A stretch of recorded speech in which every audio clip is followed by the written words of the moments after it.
Last one, this last one, very last one. Assalamu alaikum, uncle. I just wanted to know, in terms of the verse that you quoted about inviting all to the ways of Allah with wisdom and beautiful preaching, what role do women play, or how did the Prophet's wives conduct themselves in terms of giving dawah? What are the guidelines, and how are women involved? Yes. What is the lady's role? Wallah, so far in our lives, we Muslims are fighting with one hand. Every other nation fights with both hands. We fight only with one hand. We need our sisters and our daughters and our mothers to do the job. And you can do a better job than what we are doing. Your neighbors. Call the ladies to your house for a cup of tea. Any excuse, either the birthday of the child, either today is a big night for us, any excuse, call them for your tea and kusistas, for your tea and your bhajias, call them. And then open the Quran and say, look, do you know we believe this? And the Hindus, call them to Allah, they are good people. Individually, there are fantastic people, there are humble people. The herd instinct is different. See, when you rouse the people, one guy can take the whole thing off the track. One guy can. That's what they did, one guy. In the time of our Nabi, one guy did the job. Damage. When our Nabi is commanded to preach, he invites the leaders of the Quraysh for dinner. After dinner, he stands up to deliver the message. Abu Jahl was in that group. And Abu Jahl means the father of ignorance. Jahalat ka baap. But he was no jahil. He was one of the most learned Arabs in Arabia at the time. Out of the only half a dozen people in the whole of Arabia who could read and write, he was one of those. Abu Jahl.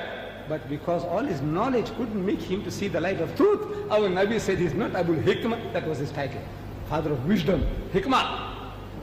Our Nabi said he's not Abu Hikmah, he's Abu Jahl. So that nickname got stuck onto him. But he was no Abu Jahl. He was no Jahil, ignorant fool. He was not. So he stood up. He sensed it. He said, you're going to listen to this upstart here, have for his doll and rice, and you're going to listen to him. He scattered the people. One devil can do that. One devil. You need in the whole hall. One guy say, you're going to listen to this bloody nonsense, this old man. The nature of man, amazing. Oh, like sheep and goats. You listen to that one man against your own better judgment, and you're going to walk away. You know that? That's the nature of man. So they all walked away. What does our Nabi do? He invites the leaders of the Quraysh once more for dinner, minus Abu Jahl. I said, why is it that sunnah nobody remembers? Nobody talks about that sunnah. Do you know that? Talk about dari. Yes, alhamdulillah. About miswak. I use it. I use it.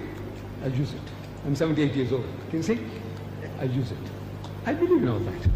But talk about miswak. Talk about dari. Talk about... Masha. Nobody's talking about inviting the guy home for dinner. For lunch. That's the first sunnah of the Prophet was that. He invited the Quraysh for dinner and he failed another time again for dinner. Why is it that you can't remember that sunnah? It's going to cost you something. That's why the beard costs you nothing. I got it so I can tell you why did you keep a beard. If you got one size, why did you make it standard size? What does it cost me? Namaz podo, come for salat. What does it cost me? I was the Maulvi Imam, I got to do my job. So I call you, come for salat, come for salat. Cost me nothing. But if I invite people, after you invite people for meals, then I am certain to put in a situation where I have to invite, I have to also do that. So that's going to cost me something. So rather not talk about that. Talk about easy, dari rakho. You got one, mashallah, make it standard size, my son. Wa akhir da'wana, alhamdulillah. شكرا يا ربي شكرا هديت قلبي شكرا نورت دربي شكرا شكرا يا رب